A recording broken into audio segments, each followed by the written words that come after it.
বলেছে খাতা পেন নিয়ে কাল থেকে বসুন।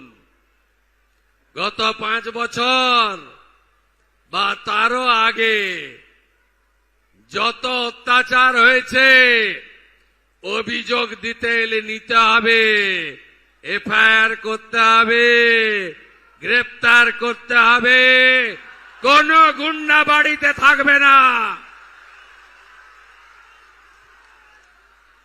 পুলিশকে বলেছে